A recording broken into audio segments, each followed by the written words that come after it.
반갑습니다. 네, 지난 시간에 의두요목을 시작했는데요. 그래서 제가 이게 의두는 분석 또는 보통 의두연마 이렇게 쓰죠. 의두연마 뒤에 붙은 말이 의두연마.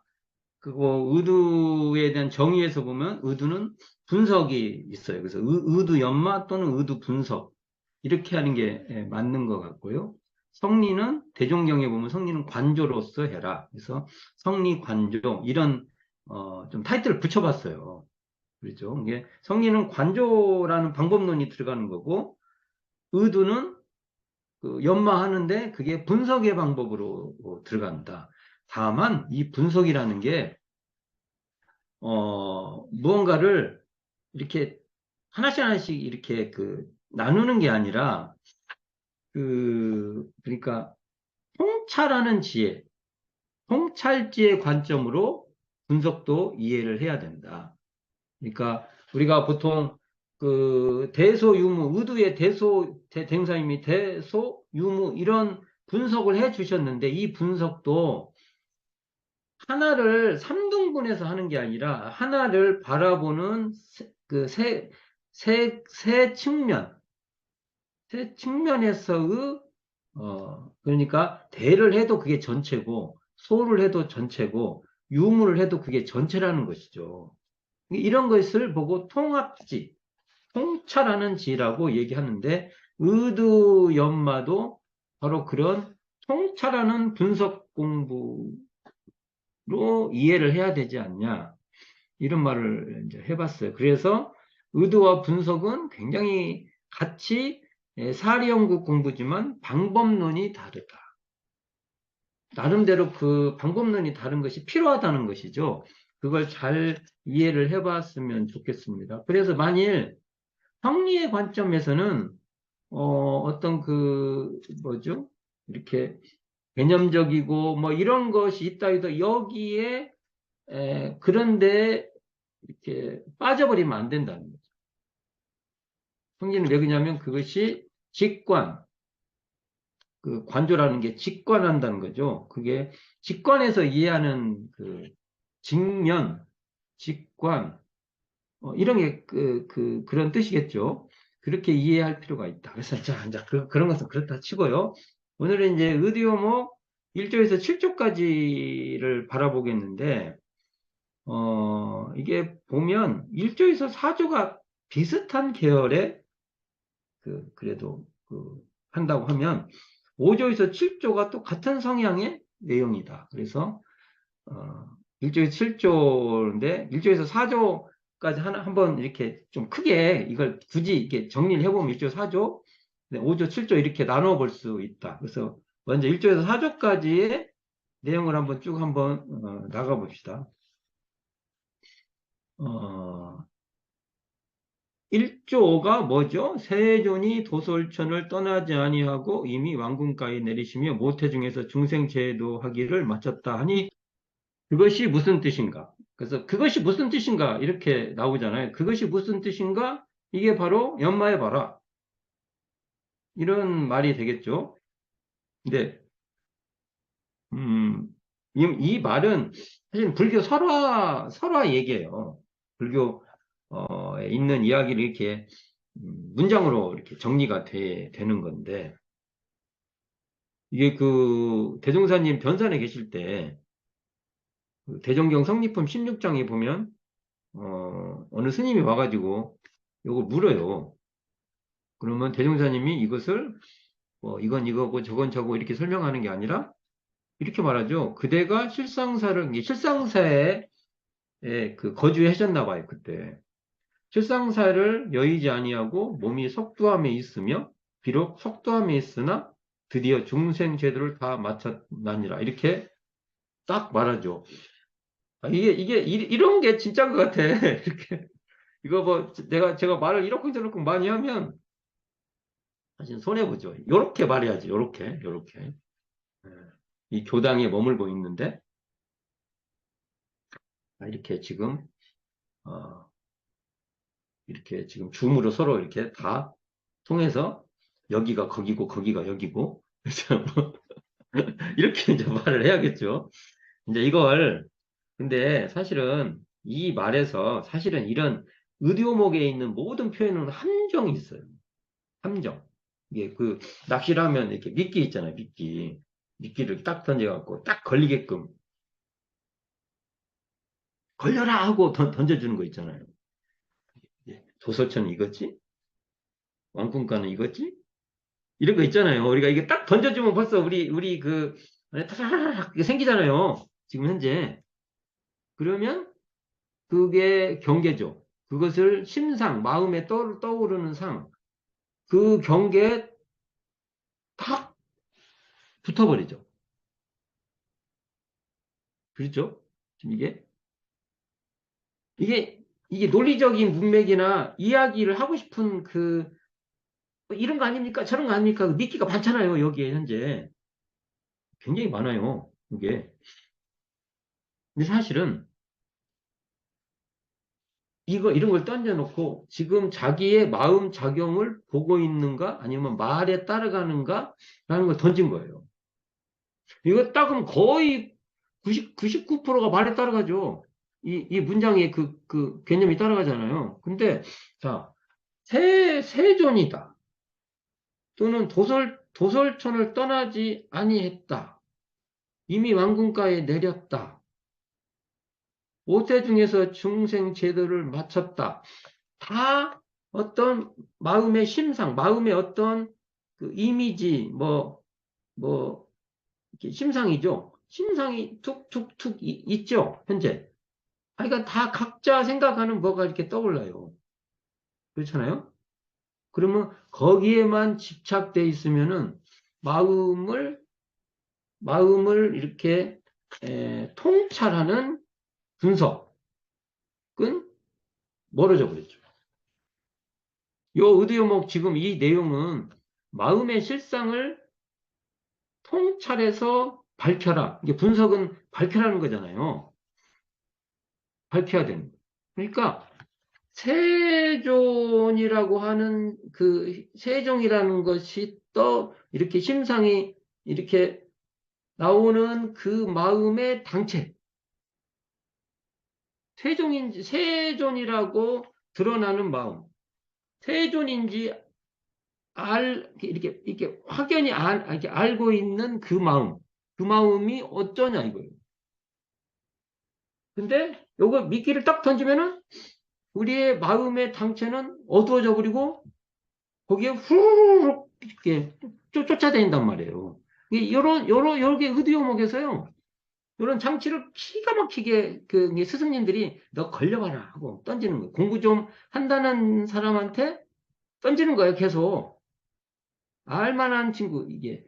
아예 이런 것도 모르면 이런 거 말해놓으면 말이 들어와요. 관심도 안 들어오잖아요. 사실은. 뭐야, 이게. 그런데 이런 것도 이 정보도 알고 요 불교 설화의 얘기도 읽어보았고 또 그 불교 내에서 이런 얘기를 이것의 중요성 야, 우리가 진짜 도솔천의 그 경지에서 왕궁가에 내려와 왕궁가에 살아야 돼 이런 것을 알고 있는 사람이면 그 어떤 그 가치 이게 의미적 가치가 이렇게 툭툭툭 떠오를 거예요. 여기에 확 묶여버리죠.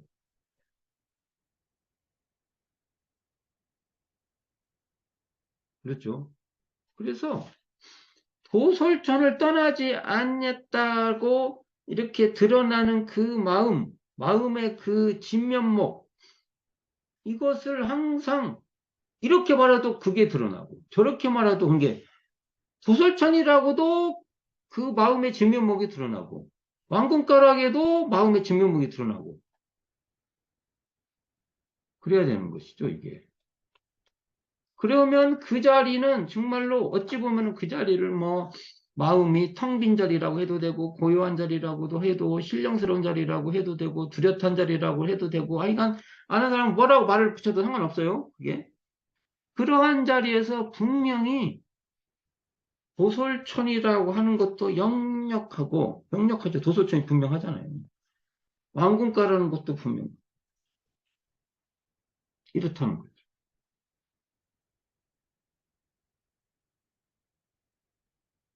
이게 결국은 요 말은 뭘 던져보는 거예요. 툭툭툭툭 던졌는데 이놈의 자식이 우리 스승님이 저놈이 어떨 때는 잘하더만 어떨 때 분리자성, 자성을 떠나지 않는 것이 어떨 땐 끊어지는 거예요. 어이 이놈이 내가 미끼를 던졌더니 툭 물어버렸네? 스승님은 야 오늘 월척을 낚았다. 그래서 우리는 이제 걸리면 안 되죠. 왜냐면은 그 마음자리는요 낚시를 아무리 해도 안 걸릴 자리인데 그렇잖아요. 스승님이 어떤 미끼를 줬냐면요. 언어 명상의 미끼를 이렇게 던져준 거예요. 마음의 그 심상이 이렇게 던져주면 원래 그 자리는 거기에 물들질 않으니까 미끼에 안 걸려야 돼요. 그러면서 그게 미끼인지 분명히 알아. 미끼. 이게 막 여기 보면 뭐 도솔천이 뭐고 왕궁가가 뭐고 이게 이렇게 중요하지 않아요. 야, 이게 알아놓으면 좋죠. 그러나 그 아는 것이 이것에서 이 의도의 핵심은 아니에요. 그래서 우리가 근사한 미끼에 걸리지 않고 어떠한 언어 명상의 미끼가 와도 그 언어 명상이 드러나고 있는 그러면서 언어 명상에 물들지 않는 걸릴 것이 없는 그 그 마음의 본래처를 항상 잃지를 않고 그 마음의 진면목을 어떤 미끼에도 걸리지 않고 다 드러낼 수 있냐. 그걸 분리자성이라고 하잖아요. 자성을 떠나지 않는다. 자성을 떠나지 않는다가 이걸 보고 자성을 떠나지 않아. 이건 이제 이 의도는 또 많이 들어서 이제 약발이 별로 없을 수 있어. 이 엉뚱한 걸로 이제 와야죠. 엉뚱한 걸로. 음. 대표적으로 욕 같은 게 내 아킬레스를 건드는 욕이 훅 들어왔어요. 근데 마음의 진명목, 그 미끼에 걸리지도 않고 그것에 물들지 않는 그 마음이 홀라당 사라져 버려요. 미끼에 걸린 거예요. 요 1조. 그러니까 대표적으로 우리 자기의 그 뭡니까 우리가 심각하게 이렇게 각자 사람마다 뭔가 예민한 게 있잖아요. 예민한 게 어떤 사람은 어우 사람이 생각보다 차분해. 그러면 거기에도 기분 나쁠 수 있고 그렇잖아요. 생각보다 차분해 그러니까. 그럼 이 사람이 근데 이 사람은 뭐랄까 주변에서 너는 왜 이렇게 사람이 차분하지 못해? 이런 소리를 많이 들으면 그런 말에도 기분 나쁘단 말이에요. 그러면 어떠한 그 반응에 어떠한 평가에도 원래 그 자리에서는 그렇게 에, 알아차리고 있는 그 마음에는 그 화가 드러나는 마음의 그 당초에는 그 화에 이러쿵저러쿵 할 게 없는데 확 그, 그 마음의 진면목을 확 놓쳐버린 거죠. 이 분리자성에서 떠난 거죠.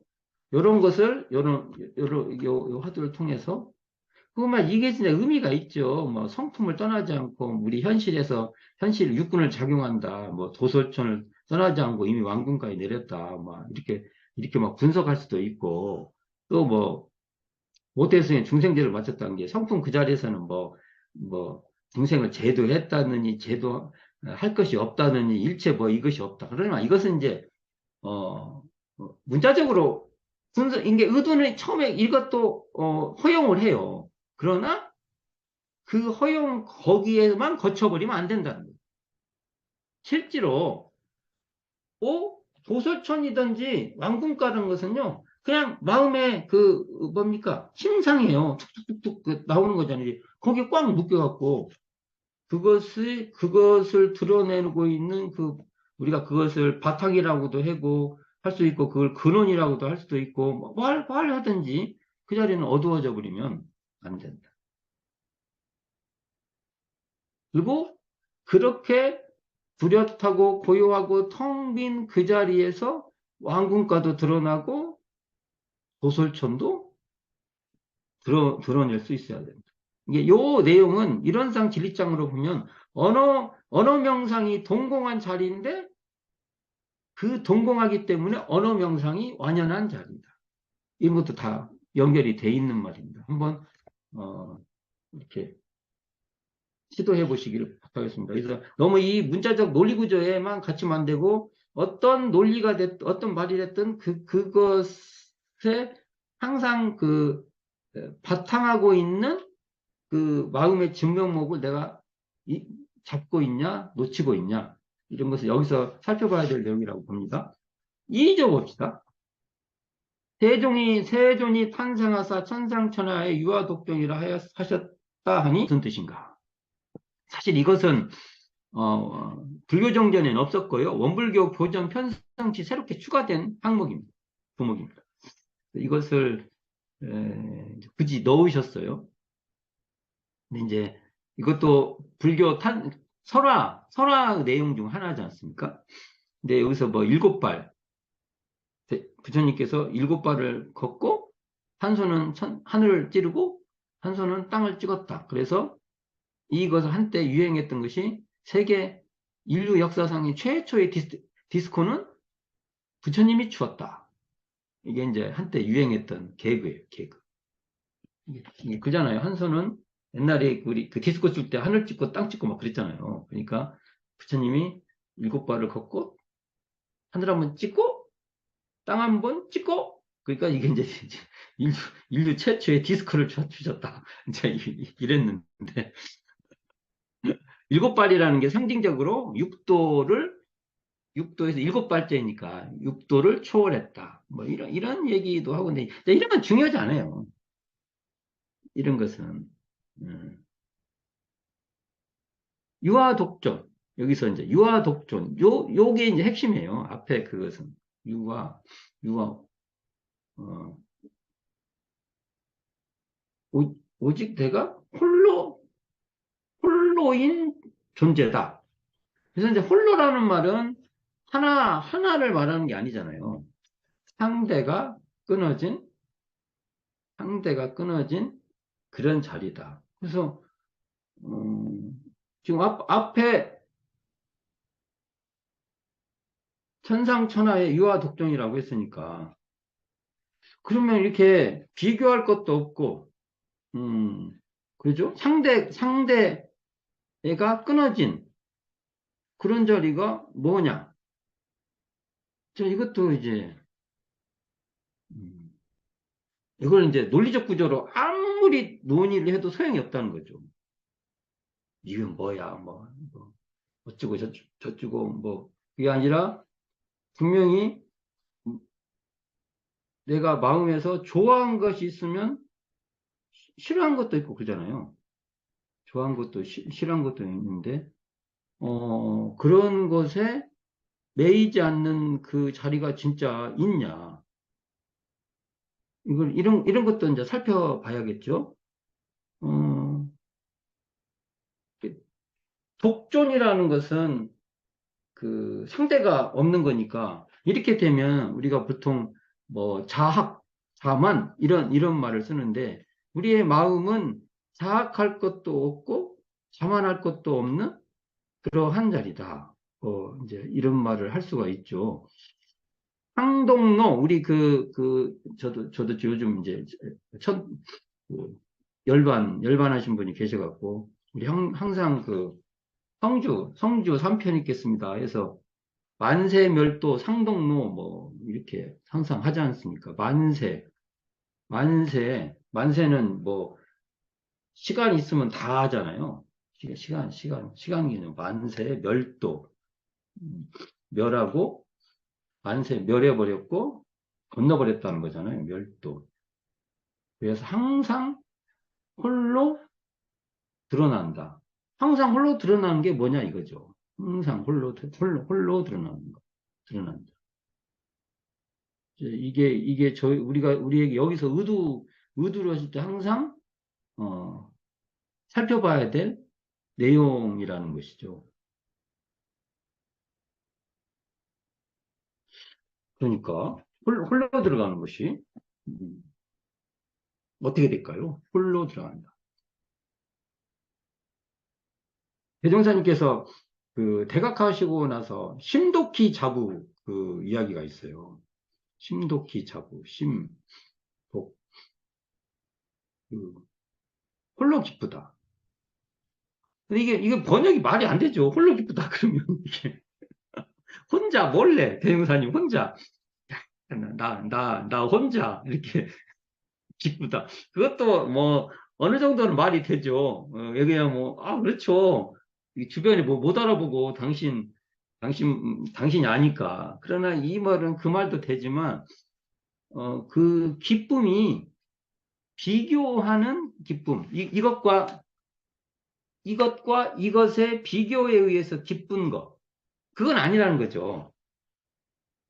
그게 뭔가 비교하고, 쌍을 두고 기쁜 게 아니라 그 자체가 그냥 기쁨이죠. 그게 이제 독, 홀, 홀로? 이게 번역을 홀로 기쁘다. 이렇게만 번역하기가 참 애매해요. 그러니까 이게 한자로 돼 있는 것을 우리 그 말로 그냥 이렇게 단순 번역 있잖아요.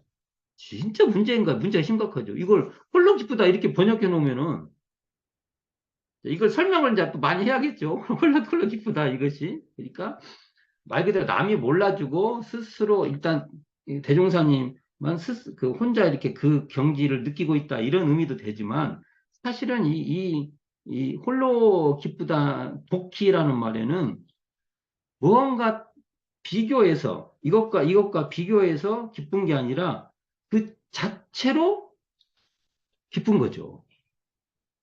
이런 면에서 우리가 유아 독존 홀로 뭐가 상대적으로 있는다든지 비교로 있다든지 이런 것을 뛰어넘어 있다. 근데 이것이 다른 데 있는 게 아니라 우리의 마음의 본래 모습이 진면목이 원래 그렇다. 그러니까 어느 날 굉장히 우울한데, 우울한 줄을 알고 있는 그 마음의 자리는 우울함을 직면하고 있는 우울함을 깨닫고 우울함에 깨어 있는 그 마음, 우울한 주에 깨어 있어요. 이렇게 깨어 있는 그 마음에는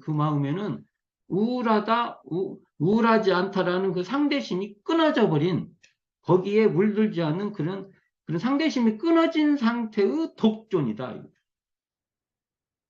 뭐 이렇게 봐야죠. 독존이라는 말 해석을 잘못하면은 우뚝 섰다 해가지고 그 뭡니까? 다른 사람보다도 우월하다 이런 표현으로 이걸 이해하려고 온 건 아니잖아요. 예. 그렇게 볼 수 있고. 세 번째 봅시다.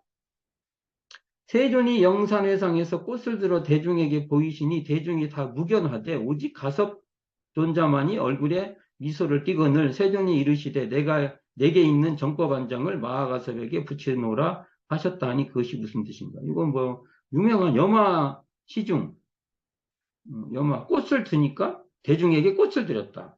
염화 시중이라고도 하고 염화 미소 그러니까 꽃을 드니까 가섭이 미소를 띄었다.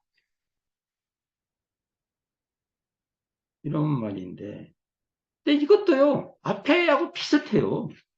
장치. 이건 이제 그 불교의 벌써 선불교에서 이렇게 등장하는 이야기잖아요. 과연 진짜로 여기서 보면 이제 선불교 쪽에서 가섭이 이렇게 더 교종 쪽에서는 이게 하여간 선종 때 가섭이 이렇게 뭔가 등장을 하는 거예요. 가치 있게 등장을 하는 것이죠. 선의 세계에서 여기서 이런 말에도 아까 같이 장치가 있어요. 현혹시키는 장치가 있다. 근데 사실은 꽃이 들면 이것이, 이, 우리가 꽃이 이렇게 드러나는 마음이 있잖아요. 꽃인지 알고, 있잖아요. 아까 앞에 말하고 똑같은 거죠. 근데 이 표현만 이렇게 달리 하는 거죠. 꽃을 대중에게 이렇게 들으셨어요. 그러면 이 사실은 부처님이 마음을 보여준 거죠. 그렇죠. 꽃에 묶여버리면 마음을 못 봐요.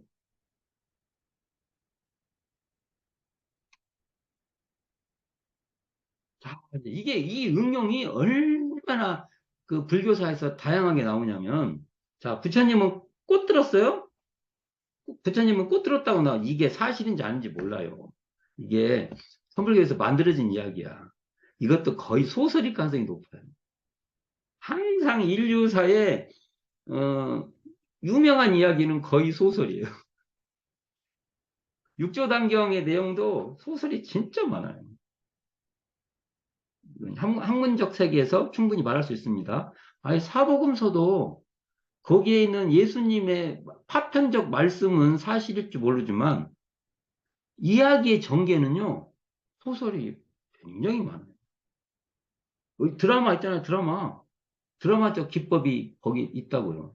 그러나 이것은 그걸 통해서 어떤 진리를 표현하려고 한 거지 않습니까? 사실, 이게 역사적 사실이냐 아니냐, 이런 건 중요한 게 아니잖아. 요 세 번째, 요 내용도 그럴 가능성이 높아요. 근데 다만 이 얘기가 왜 중요한가를 봐야 됩니다. 꽃을 부처님이 하나 딱 들었어요.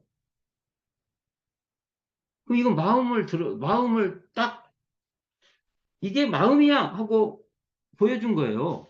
그러니까 그 뒤에 이제 불교사에서요, 부지일지, 부지선사가, 이제 부지선사는 꽃을 든 게 아니라, 손가락 하나 이렇게 들어.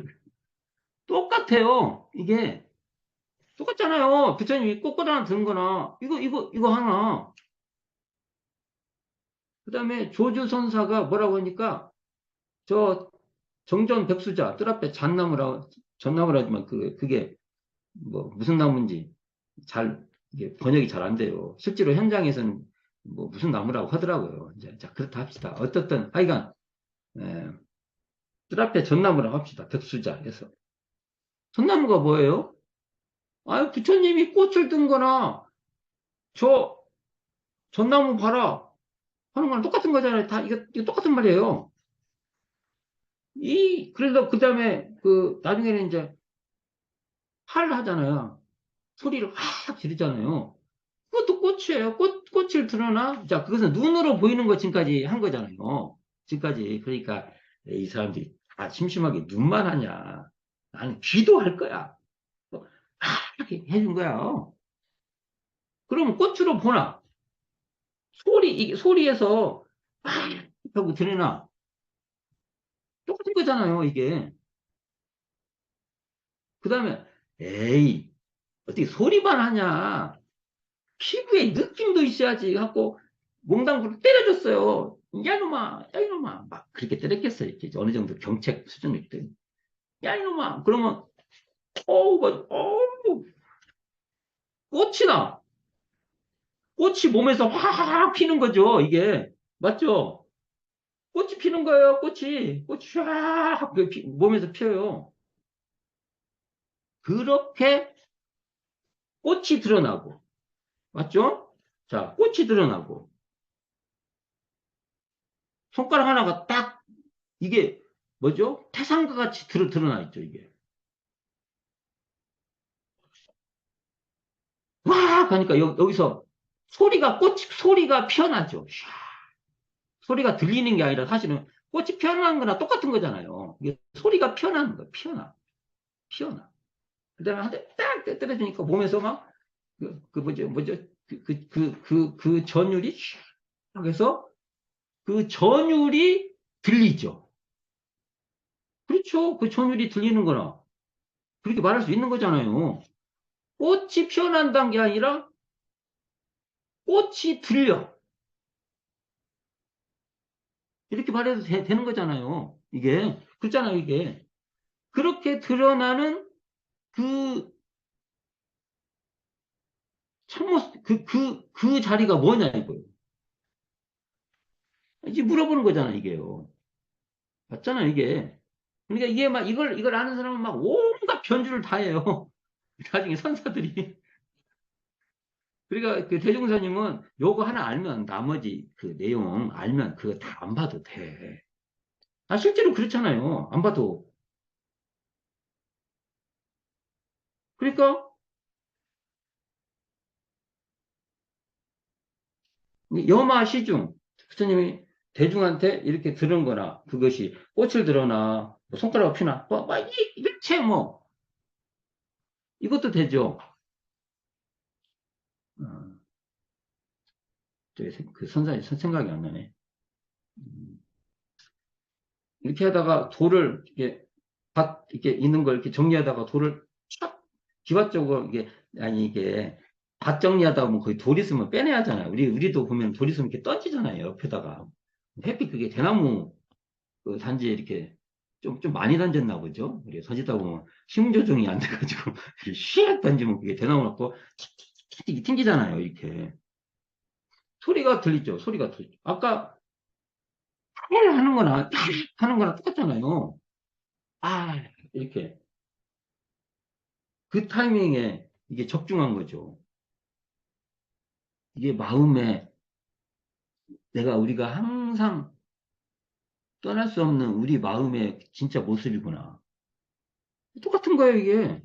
그러니까 여마 미소 이제 그러니까 가섭이 웃었어요. 이걸 가섭이 알아봤다라고도 할 수 있지만 알아봤으니까 이거죠. 가섭은요 미소로 그걸 답한 거죠. 아니 미소 짓나 그 자리에서 미소를 짓나 꽃을 들어서 보이나 아는 사람과 똑같은 거잖아요, 이게. 알아차렸다는 표현도 되지만 알아차렸다는 것은 알아차렸다고 하면 안 되고 뭔가 여기서부터 벌써 나오는 거예요. 선불교에서는요 이 말로 하는 게 아니라 예술로 말하면 행위 예술로 쭉 가는 거예요. 이 물음에 대해서도 똑같은 방식으로 대답해 줍니다. 그렇죠? 그러니까 미소를 딱 지면은 그 미소 띈 그 자리나 똑같잖아요. 그러니까 부처님께서 정법안장을 마음에서 붙여넣으라는 것은 이 정법안장이 그 꽃이 드러난 자리 그 자리에 정법안장이 있는데 사진이니까 이걸 그것은 전해지고 전 안 해지고 그럴 것도 없는 자리잖아. 이게 여기에 대해서도 이건 뭐 부처님이 잘 몰라서 한 소리다 막 이런 소리까지 했는데 그건 본의가 아니죠. 이게 부처님도 이걸 뭐 그걸 몰라서 그러겠어요. 그러니까 그 자리다. 안장이란 거 보니 그 안목이잖아요. 안목 바른 안목 이걸 뭐 정법안장이 어려우니까 그냥 바른 안목 깨달은 안목 깨어있는 안목 이렇게 말하면 되잖아 이게요. 그 경지가 딱 드러났다. 그래도 한번 이거 어디 가서 산에 가서 한 번씩은 경치가 좋은 데 가서 공기 가서 야 너무 좋아요. 그러면 그 경치가 드러나는 데만 빠져 있으면 사실은 우리 공부인에게는 반절밖에 점수가 안 돼요. 경치가 드러난 그 마음 바탕도 같이란 표현이 좀 이상하지만 그 자리에서 경치도 볼 수 있는 우리가 되는 것이 참다운 경치 구경을 하는 거죠. 왜 그럴 필요가 있죠? 우리가 성품을 단련하는 공부를 하는 사람들이니까 그랬으면 좋겠다. 이런 거 참 비유가 안 좋은데 그냥 명편이라고 하잖아요. 방편성이 없어. 학자에 학자에 연필도 있고 책도 있고 막 그러잖아요. 그러나 우리는 이게 탁자를 탁 탁자에 연필도 있고 뭣도 있다는 것을 망각하고 비유예요, 이건 비유.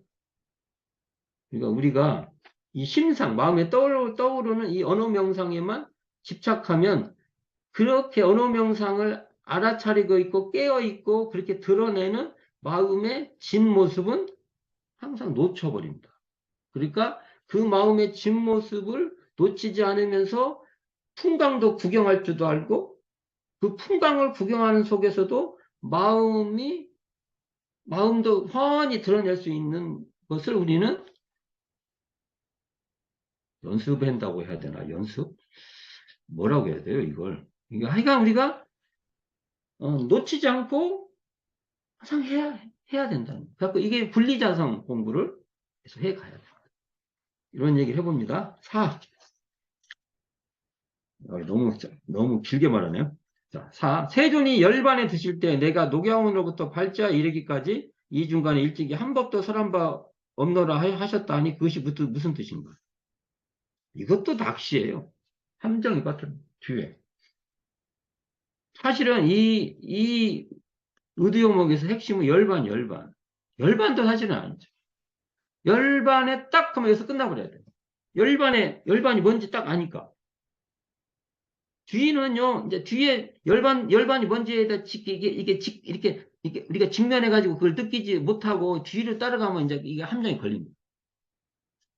사실은 열반이라고 하는 것을 자각하고 있는 그 마음 상태에 딱 있으면 끝! 뒤에는. 근데 이제 사실은 여기 이건 이제 그 부처님 역사에서 굉장히 중요하잖아요. 녹야원이 처음 그 법을, 우리가 대운사님 말하면은 최초 법과 같이 할 때고, 발제하는 대운사님이 개미 열반상 같이 돌아가신 그 기간일 때, 저는 그렇게 알고 있는데, 음, 맞죠? 맞을 거예요. 발제가 푸시나가라. 맞아요. 그러니까, 뭐, 이때 부처님께서 무수히 설법을 많이 했는데, 그렇죠. 설법을 엄청 했다고 하셨죠. 근데 설법을 한 바가 없다. 이건 금강경에 계속 나오잖아요. 금강경 읽어보면 이 주제 엄청 나와요. 엄청 나와요. 금강경에 그 나오죠. 여러께서 설한 바 법은 가히 취할 것도 없으며 가히 설할 것도 없으며 법도 아니며 법 아님도 아니다. 금강경에 나와요. 이게 아주 그 같은 계열의 말이죠. 사실은 열반이 뭐다? 열반은 바로 언어명상이 동공한 적정처니까 여기에 딱 들어서면 이건 뒤에 녹야원이다, 발제하다, 뭐 일찍이 한 법도 설한 법 없다는 것은 미치다. 녹야원이라고 하는 그 마음 장체가 드러나는 것이고 발제라는 것도 그렇고 한 법도 설한 바가 없다는 것도 다 마음 작용인데 그 마음 작용의 진명모에는 이런 언어 분별에 물 것이 없다. 그런 것을 항상 이렇게 두고 탁탁탁탁 잡아내야 된다. 5번 봅시다. 만법이 하나로 돌아갔다 하니 그것은 어디로 돌아갈 것인가? 만법 비율 일기화초. 이거 대종사님이 그 동화선 때 어, 성리, 어, 성리엄마 시키고 성리 시간 있어요. 보통 3일 했는데 말이 들어보면 첫 번째가 열애선, 주로 진공의 측면하고 두 번째가 조사선, 그러면 진공에서 이제 묘유까지, 진공 묘유를 통합적으로 할 수 있냐. 맨 마지막 3일째 의리선. 이게 옛날에 불교에서는 의리선은 분별선이라 해가지고 이러쿵저러쿵 하는 것이다 해서 굉장히 뭡니까? 그냥 초보적 단계로 하고 조사선에서 끝나잖아요. 근데 대종사님은 이걸, 의리선을 맨 뒤로 돌려갖고 성리를 말일로 하는 것이 능사도 아니지만 말 없는 것을 또 능사로 삼을 수는 없다 해서 설명을 해봐라. 이렇게 돼요. 이것도 정말 선문답에서 아주 혁신적인 얘기인데. 그래갖고 요것이 나왔대, 주로. 만법규 일규하처. 요걸 놓고 계속. 근데 이 만법규 일기하처는요, 대종사님의 그 대각일성에 만유가 한체성, 이것하고 굉장히 직결돼요. 이게 거의 표현법도 거의 비슷한 그러한 용례다. 그러니까 만법규 일기하처는 뭐가 알았다 하는데 만유가 한체성이라는 것은 또 달리 해석되면, 요 내용이 달리 들어보니까 약간의 뭐가 표현이 좀 달라요. 그럼 고민해봐야 돼. 고민해봐야 되는 거지. 이게 변산에서도 요 주제로, 우리 현재 그 성리품에 나오지만, 정말 그 익산총국 공회당 선방에서 제자들에게 무수히 물었던 질문이 이것이죠. 갖고 요거에 대해서 원래 선분답에 보면은 그 요 어떤 제자가 물어본 게 조주선사가 이렇게 말해요. 나는 청주에 있을 때 대적삼 하나를 만들었는데, 이건 한 자리죠. 만법 귀일할 때. 근데 그 무게가 7근이다. 그 하나가 7근. 그러니까 만법으로 딱 드러났다는 거지. 7근. 자, 이제 이런 말을 툭 던져서 여기에 팍 걸리면 미끼 또 걸렸어요. 지금. 미끼 걸리는 거예요. 이 아가 분별에 이제 떨어져가지고 그 마음에 그 무분별지를 놓쳐버리는 거예요. 그러니까 천불교가 이렇게 돼 있어요. 이거 이제 요약을 하면 처음에 분별지를 내려놓으라고 해요. 그러면 무분별지에 들죠. 그러면 무분별지에만 그치면 안 되고 여기에 바탕에서 분별해요. 그래서 무분별지의 분별. 세 번째 단계죠. 그래서 무분별지의 분별이 주로 조사선이라고 하고 무분별지를 열애선이라고 해요. 보통 이게 앞에 이렇게 분별지 있죠. 앞에 분별지를 주로 의리선이라고 하는데 대종사님은 의리선을 여기다가만 대입하는 게 아니라 맨 뒤에 이제 그랬으면 그걸 말로 해봐. 와, 어렵지. 말로도 못하면 인정을 안 해요. 대종사님. 그게 특징 중 하나입니다. 여기서 봅시다. 그러면 음, 만법은 뭘까요? 만법은 사실은 만법은 안이비설신이 육군문을 들락거리에서 상기는 건 다 만법이죠. 근데 육군문으로 들락거리는데 그 들락거리는 그 자리, 그 당체가 뭐냐 이거예요. 색으로 보나? 아까 말했잖아요. 꽃이 드러난 자리나? 야! 해가지고 소리가 드러난 자리나? 내 이놈! 해갖고 한 대 탕 때려갖고 막 몸에서 오오오 하나? 또 뭐가 있을까? 그렇죠. 어떤 그 냄새 이렇게 하나? 그게 만법이자 만법. 그러나 그것은 결국은 그렇게 드러난다는 표현도 그러지만 그 자리 그렇게 깨어있는 그 자리는 다 그 자리잖아요. 그게 말로 하면 또 규율인데 그럼 규율이면 뭐 하나가 있다. 이렇게 되잖아요. 그 하나가 있는 게 아니라 그것은 들을 때 그거 거기고 어디에 또 따로 이렇게 있다. 이렇게 되면 또 그게 이제 걸려요. 들을 때 거기고 볼 때 거기고 그래서 그 언어적 표현으로 그것을 어떨 때는 당체라고도 하고 당처라고도 하고 그래요. 일반 용어가 아니에요, 이 말은. 그리고 낙처라고도 해요. 분별을 앞에 지금 현재 심상에 갇힌 것을 딱 놓아버리면 거기서 그대로 낙, 떨어져, 그 자리가 툭 떨어져 버리면 그 눈앞에 그 자리. 그래서 이것을 낙처라고 해요. 같은 말이에요. 당처, 당체, 낙처, 뭐 이런 말이. 이제 그런 말을 쓰세요. 근데 그 의도가 있는 말이잖아요. 그게.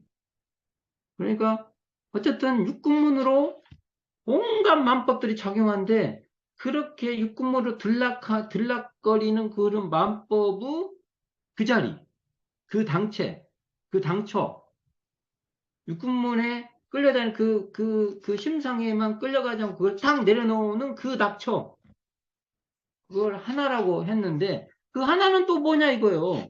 그럼 거기에 또 집착해버리면 그것도 분별이잖아요. 그러면 보는 그 자리, 듣는 그 자리. 느끼는 그자리. 이렇게 됩니다. 근데 이런 이야기는 말이고 실제로 내가 이렇게 볼 때도 자기 마음의 그래서 이것을 직면해라. 또는 반조해라. 반조해라는 말은 저쪽 끌려가니까 그 내놓고 이렇게 돌려서 말하지만 어디 그 공간에 이렇게 시공의 차원이 있겠습니다. 이것은 우리 공부심에 저쪽으로 끌려가지 말고 오라는 표현이지. 그게 원래 이렇게 도는 공간이 있는 건 아니잖아요. 또 직면해라는 말은 저쪽 가지 말고 지금 항상 네가 끌려가는 그 자리를 떠나지 않고 거기 있으니까 거기만 끌려가지 않으면 거기 있어. 그게 거기를 그대로 딱 봐. 그 말이잖아요. 직면은. 이 언어적 표현으로 이것을 또 분별해갖고, 아니, 이게 반조 돌아오는 거하고 직면하는 것은 방향이 다른데 어떻게, 이렇게 물어보기도 해요. 그런 언어의 그 표현이 아니고, 그것을 공부심의 표현이에요. 그러면, 요 문제도, 어, 만법, 우리가 보고 듣고 말하고 행동하고 하는 그 당체, 그 자리를 직면해 봐라. 또는 거기에 끌려가지 말고 돌이켜서 그 마음을 많이 그쳐봐라. 이렇게 말할 수 있죠. 자, 6번. 만법으로 더불어 짝하지 않는 그것이 무엇인가? 이것도 같은 말이죠. 만법이니까, 만법은 좋은 거 있었으면 싫은 게 있고, 마음에 들면 마음에 안 드는 것도 있고. 요 법설은 유명하죠. 이게 대종사님께서 그 방호공사 도중에 월명암에 갔다가 이렇게 거기 요 불교 만법자 시신마 불교 만법 위려자 시신마 요게 현판이 붙어 있었나 봐요. 지금의 월명암은 그 자리가 아니고 대운사님이 계실 때 월명암은 그 마당 쪽에 있었어요. 지금은 이제 그것이 새로 진 거거든요. 그러니까 지금 있는 월명암 부터해서 앞쪽 마당 거기에 있었어요. 그러면 거기 어딘가에 들어가셔서 차 대접을 받으셨는데 거기에 이 현판이 붙어 있었는데 대운사님 거기 딱 막힌 거예요. 대운사님 말씀은 너무 일만 해가지고 그랬다 하는데 이제 이런 말을 들으면 뭐 불교에서는 예를 들어서 불교에서는 그건 대각이 아니야. 대각은 그럴 수 없어. 근데 대종사님 정말 정직하신 분 같아. 정말 정직하신 분. 대각자도 그럴 수 있다. 이렇게 정직할 수 있나?